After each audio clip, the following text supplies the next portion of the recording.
Selamat pagi pemirsa, saya Chandra Dewi kembali hadir menjumpai Anda tentunya dalam Cerdas 5 Menit.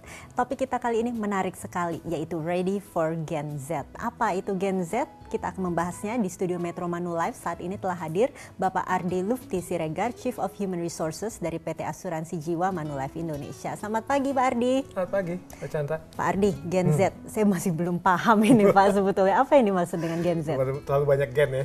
Ya Gen Z ini kalau definisinya sebenarnya orang-orang yang lahir di akhir dan pertengahan tahun 90 sampai dengan akhir 90 sampai dengan pertengahan tahun 2000. Ya, biasanya disebut post millennial generations. Jadi kalau Gen Y itu kan disebut sebagai millennial generations, kalau dia disebut sebagai Gen Z. Jadi kalau dilihat di sebuah perusahaan itu biasanya yang karyawan-karyawan yang masih mudanya ya, betul ya Pak ya? Yang termasuk di kategori Gen Z ini. Yang dikategorikan anak-anak yang lahir tahun 90-an akhir ya, kemudian sampai 2000-an pertengahan.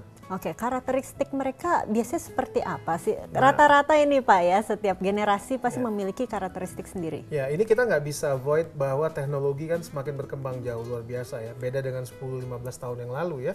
Teknologi ini yang kemudian mempengaruhi pola pikir anak-anak termasuk juga dengan karakternya. Biasanya mereka nih kalau disebut di banyak literatur itu disebut sebagai highly connected generations.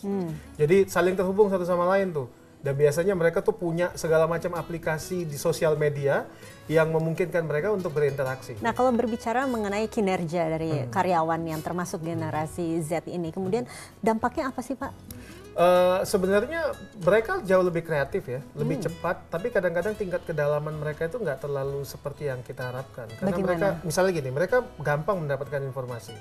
Mereka tinggal googling, mereka mendapatkan informasinya. Tapi apakah informasi tersebut benar, sesuai dengan situasinya, belum tentu. Generasi yang Z ini lebih instan, itu satu. Yang kedua multitasking, mereka berpikir bahwa mereka bisa melakukan segalanya dalam satu waktu gitu.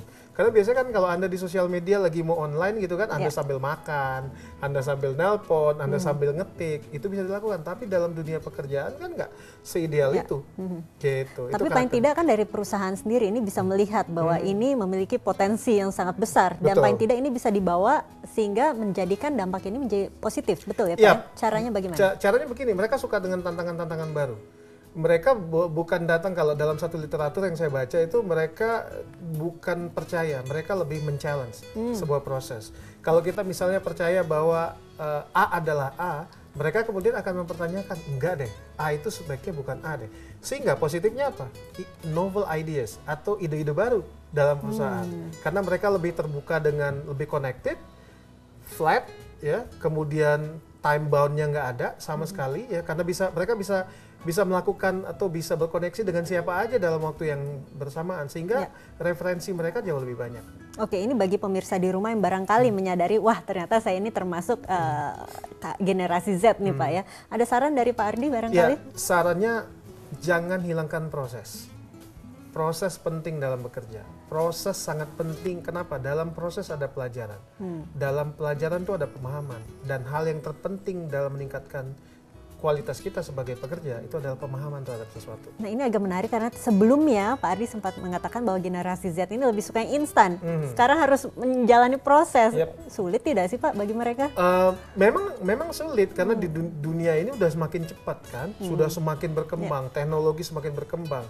Kalau dulu kita mau nulis surat, kalau kita mau berhubungan dengan orang lain kita pakai snail mail, sekarang pakai email, mungkin sudah pakai misalnya teleconference segala macam. Memang sulit, tapi mereka harus tahu bahwa kita bicara kualitas. Kalau Anda bekerja dengan instan, hasilnya juga akan instan. Anda tidak mendapatkan pelajaran dari situ. Oke, itu tadi tips barangkali saran bagi para karyawan, bagi merekanya di Gen Z ini, bagi perusahaan sendiri. Bagi perusahaan, Anda harus tahu bahwa terjadi perubahan yang luar biasa besar dalam perusahaan.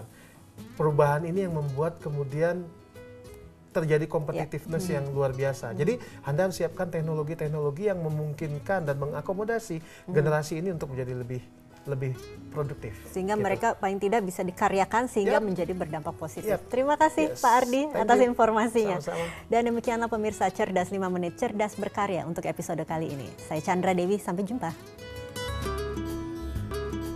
Dipersembahkan oleh